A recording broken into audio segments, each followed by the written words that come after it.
Welcome back to the IFE podcast, Inside Family Enterprises. Over the last couple of episodes, we've navigated the journey of family owned businesses across the globe from a family office perspective, from a CSR and social entrepreneur perspective. We did touch upon something to do with succession planning. In today's episode, we have two great gentlemen with an extreme amount of experience working with family owned businesses in a very delicate topic, which is governance and next gen coaching. Today, with us, we have Vivek Gupta and Deepan Das Gupta, Deloitte partners, who would navigate us and throw their insights into the whole journey about crafting family governance, the play and interplay it has with creating legacies and creating next gen leaders. Vivek, the first one is for you. Let's open the conversation seeking your inputs on your experience of when you work with family dynamics, right? They appear very different when it is with a governance framework identified and families without having a governance framework. What do you think, and what has been your experience when you work with families having a robust governance frameworks and have families not having a robust governance framework? Businesses have seen success with and without governance frameworks. But one of my experiences is that in any unit of society, even growing up in school, as a family unit without any industrial activity, in office, in business, wherever there is a framework, wherever there is a set of guidelines broadly for people to follow, then there is always more order, less chaos, and therefore the likelihood of success increases. So, the way I would say this is families which have well defined governance models give clarity to different people, give clarity to different generations, give clarity to people in the same generation as to what their roles are. And once there's role clarity, there's bound to be more growth, more development, more order, less chaos. So certainly, you enhance the chances of success if you have a well-defined governance framework. It obviates the need for the family leaders or the family patriarch to come in and set rules. Oftentimes these are sensitive and difficult conversations, especially within a family context. So the fact that an external third party or internally the family has evolved a set of principles which it wants to live by also makes the job of managing a family easier. So I would certainly say that having a framework is always better. But I've seen businesses do very well without frameworks too. Thank you very much and for that candid response. And going back to the school days of having something like a discipline is what I understand. But Deepan, the next one's for you. With so many new generation, the next generation, the younger family members coming in, and as Vivek mentioned, the rules are set to ensure that there is less chaos.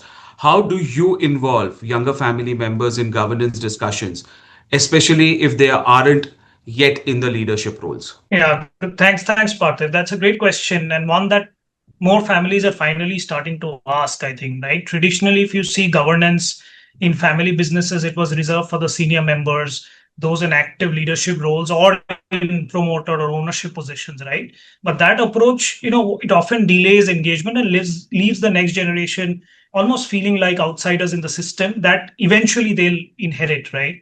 So what typically, we coach families on is to shift from what we call a title-based involvement to a readiness-based involvement mindset, right? So you don't need a CXO title to have a voice. What you need essentially is, context, you need curiosity, you need a safe seat at the table. And one of the interesting things quite a few families doing is that they're creating some things which are called like next generation boards or next gen boards or shadow boards, right? These are specialized advisory bodies where younger members, review business issues, they provide recommendations, they observe governance dynamics in action. So it's almost like a great sandbox for learning for the family members, right? And another, powerful sort of avenue or tool is to involve them in family councils. If there's a formal governance structure that is defined that Vivek talked about, there will be a family council. So can you include them in those family councils or CSR or philanthropy boards sometimes, right? These are softer entry points. where governance meets some kind of purpose of the overall family, right? And it allows younger members to engage with values of the family, the long-term goals, and also a bit of consensus building, right? And finally, I always recommend this whenever I work with the next generation of the family. I always recommend that they assign themselves a mentor from the senior generation, someone who can help them interpret the unwritten rules, decode the boardroom behaviors, because some of these things, either you can observe and pick those up, or someone who has been doing that for years with a lot of experience can quickly sort of give you some of those nuggets of information that you can use, right? And it is always important for the younger generation to feel that they are seen and not just present, right? So that is what it is essentially. I mean, the key is that involvement doesn't have to mean control always, right? It means giving them some exposure, a voice, some sort of accountability early and often in a more frequent manner. So yeah, it's about preparing tomorrow's stewards who will take the organization forward. Thanks, Deepan. And Vivek, anything that you would like to add on this question basis your experience working with both the senior generation and the next generation, whilst you would be crafting the governance models for the families? Any model that sustains is a model that you prepare for at least 3 to 4 generations, at least the basic principles. If it has inputs only from one generation, it's bound to fail. So I completely agree with Deepan, and Deepan said it far more beautifully and articulately than I ever can. The fact of the matter is, the younger generation needs to be brought in and bought in while evolving a family governance framework. I don't think there's any two ways about this. Okay. And what do you think, right? The family businesses should change the way they are governed to ensure that they stay relevant in the present. This is a time of great change. That being said, the basic impulses of human interaction and how power transfers from one generation to another, Hmm. or how power is shared between generations or between members of the same generation. I think those basic human impulses haven't changed since times immemorial. So the basic founding principles of a governance framework, 30 years back when we used to write a family constitution, now when we write a family constitution, I think are identical. I don't think those basic principles change. The principles of fairness, equity, skill-based roles, the protective clauses that a family governance structure must need in order to be able to protect even the less skilled family members, the interplay between ownership and management roles, and so on and so forth. So those basic impulses don't change. I think what we need to recognize, though, is in today's generation, people are more technologically savvy. So to the extent you can bring technology, intelligence, best practices into the governance framework, that's always better. Live dashboards are much easier read by a 25-year-old than they're read by a 55-year-old. So, as an example, so bringing in technology into creating a more transparent family governance structure is something that is possible today. The second change that I would say is the younger generation is also more aware, also more demanding sometimes of its rights. And therefore, it needs a little bit more maturity. And of course, I, as the older generation, will always find the younger generation more demanding. I'm sure generations above us found us more demanding. But as life is evolving into a faster paced, lower attention span kind of business model, I think this use of technology and acknowledging this change in the younger generation is something that family governance models should evolve to recognize. That being said, I think basic human impulses in designing a family governance framework are exactly the same as they were 30 years ago. I don't think there's any fundamental shift that is needed in terms of evolving a family governance framework. Thank you, Vivek. You did mention that you create a family governance for not one, but two or three or four generations. The next question, Deepan, to you is taking that segue, is to say that how would you coach the rising family leaders to find their voice in a family governance that they were not even privy when it was written? As Vivek mentioned, it was written, let's say, 30 years back. And some of the generations, the younger generations who was 25 years old today, was not even there at the time of this being crafted. Whilst Vivek also laid down that the basic principles of equality, fairness, on all other things with regards to a family governance has remained the same. But what we've been added is more technology, transparency, etc. But how would you coach when you have somebody, a 25-year-old, who says, I have not even written this, and there are diverse views that comes in? Yeah, yeah. So, one of the most delicate yet powerful aspects of coaching in family businesses, helping these rising leaders or the younger generation find their own voice, and especially, like you rightly said, within a governance structure that they didn't create, right? It has been there for generations. Now, let's face it, many of these young leaders. They inherit a role, a legacy, even a board seat, but not necessarily influence, right? Or clarity where they fit into that entire ecosystem. And that's where our work of coaching really begins, right? As a coach, we need to start by helping them identify where they can truly bring value, because each one of them will have their unique skill set, their interest areas, and they will be able to bring value in certain parts of the business, right? And it has to be not just what the family expects, but what that individual truly desires, right? Because what I typically say is that relevance is not inherited, right? The business can be inherited, but your relevance in the business you can't inherit. So it has to be earned over a period of time. So what is that unique contribution that individual can make to the business becomes very important. Also, a coach needs to work with them on something many really avoid, right? Which is disagreement. There's bound to be disagreement in the family. As a coach, my endeavor always to them is to ensure that they feel that it's okay to challenge decisions and traditions, but it must be done with respect, with a constructive intent. I typically call this constructive courage. So you need to have the courage to disagree, but in a constructive manner, in a respectful manner.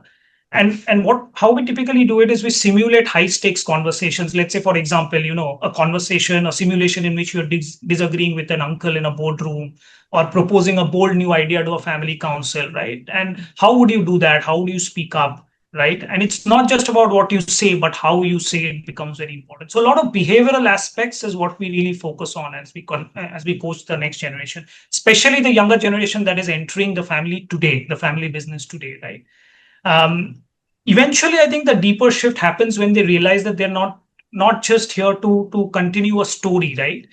It is not a legacy. That, of course, it's a legacy you're continuing, but you also have to author the next chapter, or the next growth, or the next expansion. So how do you do that? How do you make it unique to yours is I think important.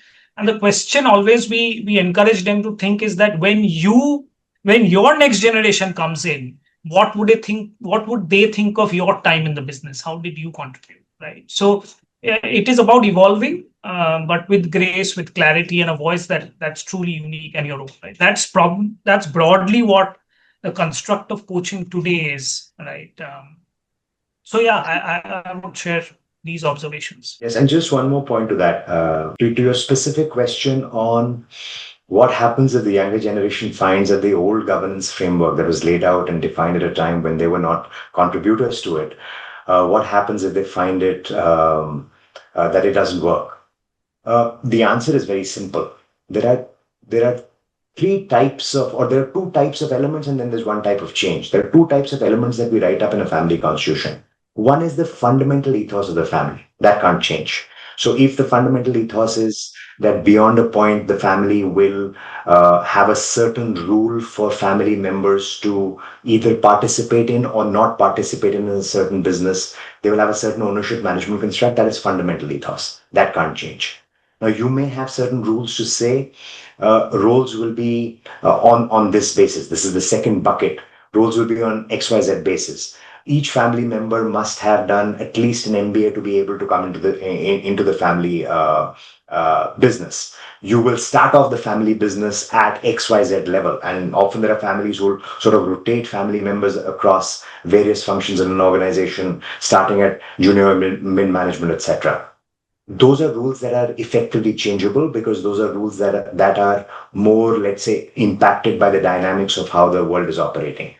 So we have a framework for change in a family constitution, where we say fundamental changes want consensus of all family members, all generations. Non-fundamental clauses can be changed with two-thirds majority, three-fourths majority, and so on and so forth. So you have these inbuilt mechanisms of self-review that are available in any family council forum for younger generation to bring forth and make those changes. And now, unfortunately or fortunately, I happen to be in an era where, let's say, family constitutions written a couple of decades or a little bit more back by us are now coming for review by the next generation. And we're seeing the operational working of some of these amendment type clauses really play out. No, thanks, Vivek and Deepan, for those insights that you provided. And Vivek, on the last segment that you left upon, is my next question that you're seeing that family constitutions which were written 30 years back, or maybe even prior to that, are now being relooked at it. Do you think there is a play that the next generation that is coming up, and we've seen and we've heard, is currently not interested or may not be interested in getting into the family business, but operate more like a family office, as more like a stewardship, saying that the wealth has been created, and doesn't want to go back and do those roles which you mentioned about, which would be there in some family governance framework. What do you see, and how does both of you all look at it when it comes to these kind of next generation which is there? This is very fact specific and very circumstantial. The one good thing that has happened for any member of the younger generation who does not want to perform those day in, day out kind of operational business roles, but rather manage a family office is that the avenues for monetization of businesses have dramatically altered. The societal acceptability for monetization of businesses has also dramatically altered. The number of transactions where you've seen institutional investors pick up large, old industrial houses, family stakes in buyout transactions, for example, over the last decade or so, is symptomatic of the fact that society accepts, in fact, even applauds such sale transactions. So the ability that the market provides to a younger generation, which wants to morph itself into a manager of funds, fiduciary, family office kind of role, as opposed to an operator of business, that flexibility exists. Uh, is that something that the family should do? That's a decision best left to each family. That's a decision best left not just to the aspirations and the inclination, but also to the ability and skill set of the upcoming generations. And I think each family takes balanced calls in relation to this. That being said, there is a very strong viewpoint that I see in industrial families, which says that there must continue to be at least a core business which successive generations must operate, because that is also family legacy, family name, family credibility. And morphing to this only fund manager, investor kind of role, even if attractive, is not something that one should do. But again, as I said, there's no right answer in the world to anything. We were taught in our first class on accounting. I was taught debits always equal credit. So pros and cons exist of every situation, and there's no right generic answer to this. But to your point, if younger generations want to morph into this role, I think today's market provides them that opportunity. This opportunity did not exist when we were growing up 20 years ago. This opportunity exists today. Broad perspective about the opportunity, the societal acceptance of running a family office. But Deepan, to you, when you encounter these things, right? We are also seeing that the family wants to continue the legacy. The family wants to continue with the family-owned business which was created, and at the same point in time, the next generation doesn't want to go about the wherewithals of running that family-owned enterprise.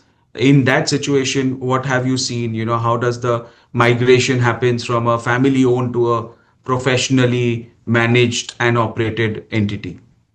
I actually see it as an opportunity rather than a crisis, right? If you look at today's next generation compared to what you would see, let's say 30 years back, 40 years back, is that today's generation is much more global, much more purpose driven, and they are exposed to diverse career paths. Most of them would have been educated outside of India, right?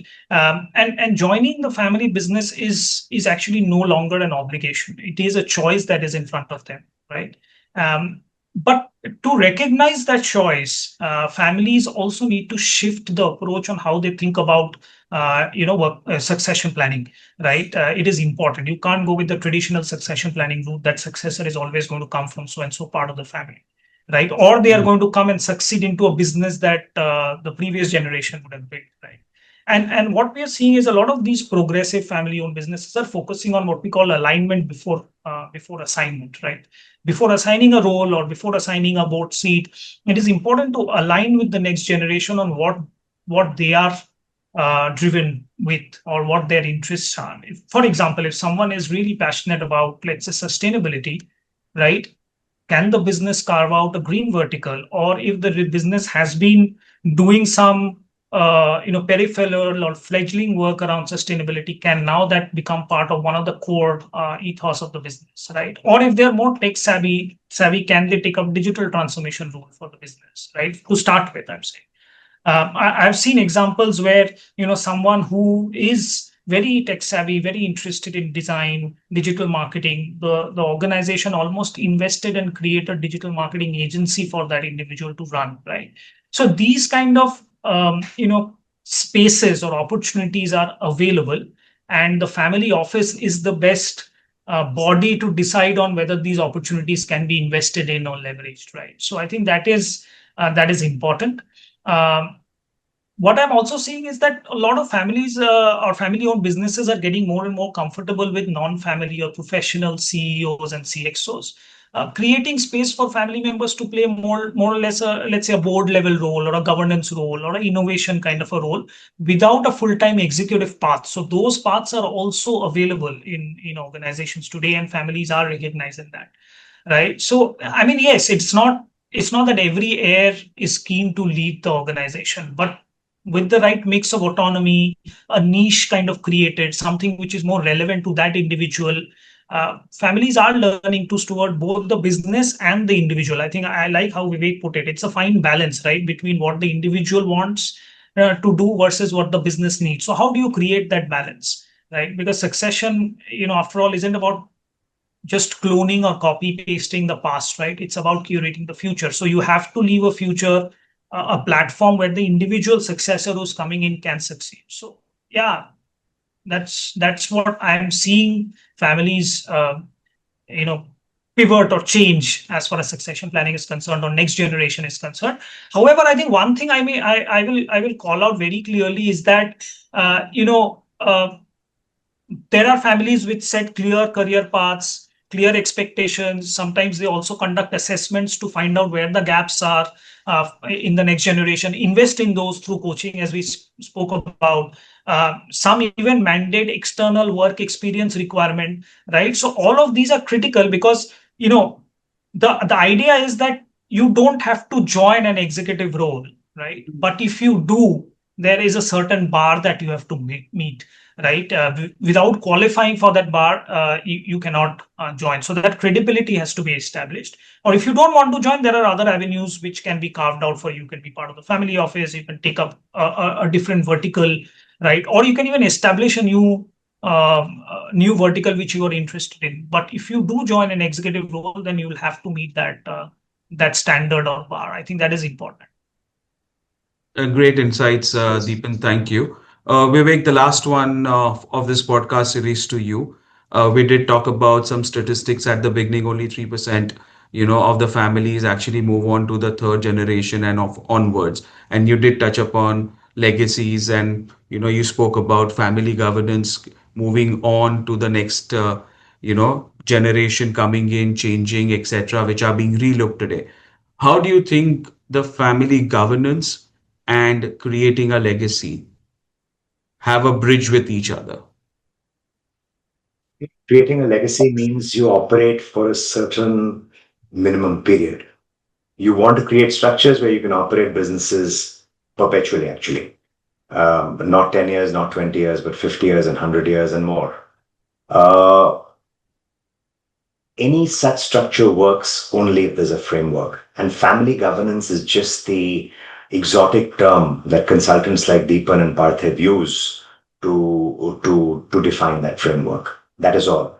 It's like a set of rules. It's like there used to be a rule in my house growing up that every night all four of us have to have dinner together. Now that was a rule that we could not break. In family governance, you have slightly more involved rules than that. That is it. And you then call it family governance. This is what creates the foundation for continuous operation of the business in a cohesive, harmonious manner. And that's what I call a family constitution. It's a set of rules that the family defines for itself by which it can continue the legacy of the business. Thank you, Vivek. This is summing up well, giving your personal insights of having a rule based for the family, and that creates the legacy. And I do agree, these are the fancy names and it keeps on changing over a period of time. Thank you, Deepan and Vivek, for joining in. It was pleasure having both of you all for this IFE podcast. Do tune in, keep watching. Thanks.